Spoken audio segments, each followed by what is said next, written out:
What's going on, Raiders? Dolem here, and today we're going to be talking about Reddit. That's right, we're going to be talking about the free gear removal, how it's been super impactful for a lot of players. We're also going to be talking about the Prism Shard event and what you should be doing because it's very specific what you need to be doing. We're also going to be talking about some issues from the new update. So if you're ready, let's get into it. But first, make sure you're clicking that download link or scanning the QR code to get Karato Fox Hunter. The second you start the game, an amazing legendary nuker. At level 10, you're going to be getting Tagore, an amazing epic support character. At level 20, you're going to be getting Fane, who's got some incredible turn meter steal, as well as some pretty crazy damage. And then at level 30, you're going to be getting Vergus, who's a defense-based champion, to help keep your other characters alive. And then, this is super important, day number 1 within the first 24 hours of making your Raid Shadow Legends account. Type in promo code Monkey King to get Sun Wukong, one of the best free legendaries they have ever given. And if you're on iOS, make sure you're clicking a different link in the description to type in any promo code. All right, daily free gear removal has been a game changer. Been playing Raid since 1.5 years now and was at 650 of 945 on Lydia due to the daily 1 hour gear removal. I completed 63 stars in 6 more factions in the last 3 weeks. Now it feels like Lydia is closer than ever. And I think this is one of the biggest moments of impact here for that free gear removal is that it makes Faction Wars so much easier, especially with the addition of Faction Wars Hard as well. It's really, really nice to see the differences and see how impactful it is. Another person said they were in the 600s and now they're around 901. Same for me. I was around 600s too, and now I just have Demon Spawn and Orcs left. So really, really amazing that they ended up doing this. People were like, oh, why don't you just remove the cost for gear altogether? And I don't think that's a long-term solution because then you just keep your best kind of 10 sets of gear for 10 different characters and then you move it around a bunch and then the game just becomes kind of weird, honestly. And it's who has enough time to move your gear all day long while you're playing the game in different areas. So I think this was the best middle ground they could have found. Let me know what you think down in the comment section. Next up, do I buy this? So we got a speed set legendary 6-star boots, speed primary stat, attack percent, crit rate, HP percent, and defense percent.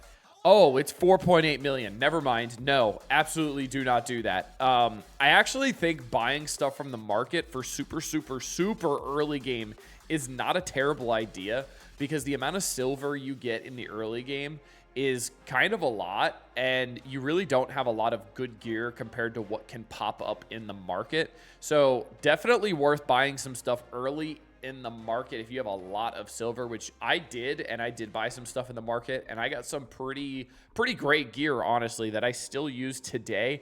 But this is not good. If there was crit damage on here as well instead of like HP, and then maybe accuracy instead of defense, I would say go for it. But even then, 5 million silver, that's a lot. So I would avoid that at all costs. So we got the Prism Shard event and Dog Fusion overlap. Will the Prisms overlap with the Champion Chase that is coming, or will the Shard event end in a few hours before? It looks close on the app, but I can't read that stuff properly. So just wait until the Champ Chase starts to open the Prism tab on the game. That's exactly what's going to happen. So if you are a spender and you do want to open some Prism Shards, which I would recommend you would, and we will talk about why, you absolutely should buy them now and then wait to open them during that Champion Chase event. So you can still buy them and you will still have the opportunity to open them when that Champion Chase event starts. So you can kind of make sure you're min-maxing the best you can, because Prism Shards are going to be one of the best places to get some really good champions. Now, they are expensive. They're about 10 bucks a pop, but they are very, very good. You'll be able to summon for 24 hours after the event, but not buy Prism Shards from Crystal offers. So overlap for 1 day of summoning. So it's only for summoning. So make sure if you're going to be doing that, make sure you buy them today. So you can make sure, either today or tomorrow, I think, so you can make sure you're able to pull that off and then open your Prism Shards for that Champion Chase event. Next up, money time. That's right. If you like to spend, this is going to be your best bet at getting the good old dwarf Gnut. And this is going to be in the Prism shard. So this is going to be very, very popular. Plarium is going to make a lot of money on this. And I know 2% does not sound like a lot, but 2% to get a very, very specific champion is amazing, honestly. In at least the realm of Plarium and the realm of good old Raid Shadow Legends, 2% is pretty good.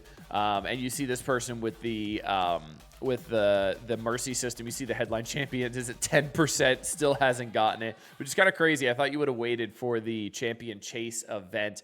And the reason why a lot of people are going for Gnut is because he is absolutely nuts. He's a 5 out of 5 spirit affinity in the dwarves faction. He is absolutely nuts. He's so good. You can see his ratings across the board here. Doom Tower, literally the lowest he gets is a 4 on Nether Spider and Celestial Griffin and Scarab. The others 4.5 or 5. He's a 5-star pretty much across the board except for Ice Golem and Iron Twins, and then Ice Golem hard. But other than that, 5-star across the board. Faction Wars, godlike, absolutely insane everywhere. Amazing. Really great. I can't say enough good things about him. I've seen him used so many places as well. He is so strong. His book value is 10 out of 10. You pretty much want everything on him. He also increases ally accuracy in dungeons by 80. The A1 Dwarven Might attacks one enemy 3 times. Great for Fire Knight. Each hit has an 80% chance of decreasing the target's turn meter by 15%. That does get booked up to 100% chance of decreasing the target's turn meter. If the target's turn meter is not decreased, each hit has an 80% chance of placing freeze debuff on the target for 1 turn instead. So that'll go up to 100% as well. So even if you don't rewind because they're out of turn meter, you still have the freeze, which is pretty awesome. So nothing wrong with that. It's also a 1.1 multiplier. Not the best damage, but the big thing is going to be the freeze and the decreased turn meter. Again, amazing for Fire Knight. The multi-hitter, the turn meter reduction as well. Really insane.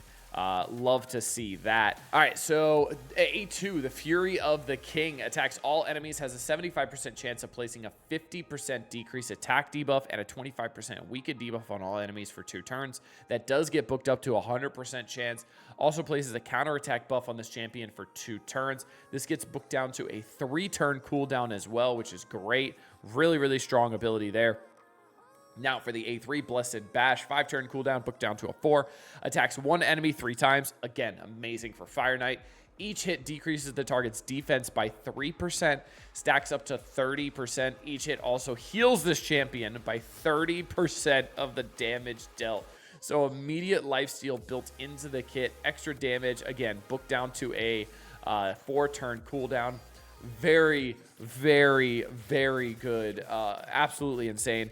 And then no holding back when counterattacking deals 100% of damage instead of 75% damage. So utilizing those counterattacks from the A2 Fury of the King, that you're pretty much always going to have counterattacks up because it's a 4-turn cooldown, booked down to a 3, 2-turn counterattack. So that's pretty much always going to be up. Absolutely amazing. They even have just PvE masteries for Fire Knight hard on here. Clan Boss, Hydra Clan Boss.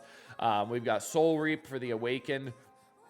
And then specifically for Fire Knight, Phantom's Touch. And then there's also Arena Blessings here for Polymorph as well. And then the gear recommendations for him are going to be accuracy, speed, crit rate, crit damage, defense percent. Pretty straightforward. We've got Relentless Curse, Perception, Speed, Accuracy, and Lifesteal. That's going to be the PvE sets. And then we're just taking out defense percent and accuracy for PvP stats. Crit rate, crit damage. Or actually, we're keeping the defense percent. Sorry, we're just taking out accuracy. and then Stone Skin, Savage, Lethal, Bolster, or Cruel. So this guy is absolutely insane. He is a fusion from back in the day, and if you don't have him, he is absolutely nuts. I am on the fence about doing it for Prism Shards. I might not. Let me know what you think down in the comment section regarding Gnut and how good he truly is, because I am curious if he is worth getting. I know he's worth getting, but if he's worth really going hard to try to get him. And last up, new update on the iPhone issues. And yeah, I've had these issues as well. I do like to kind of listen to YouTube videos or music while I'm at work, and I have Raid playing in the background. And I've had issues with music stopping and starting again. I haven't had issues with it just not working at all, like it just shuts off. I just hit play again, and then it ends up working, and it's fine. But I have seen a lot of people having these issues, and it's apparently common with Apple, happens to other apps sporadically, so not sure if a new update will fix it, but it's definitely been annoying. Someone else said that if they have headphones and they press play on the headphones, the music will play. If they ask Siri to play my music and just the phone speaker, it will play, but then as soon as I touch the screen again, the music mutes again.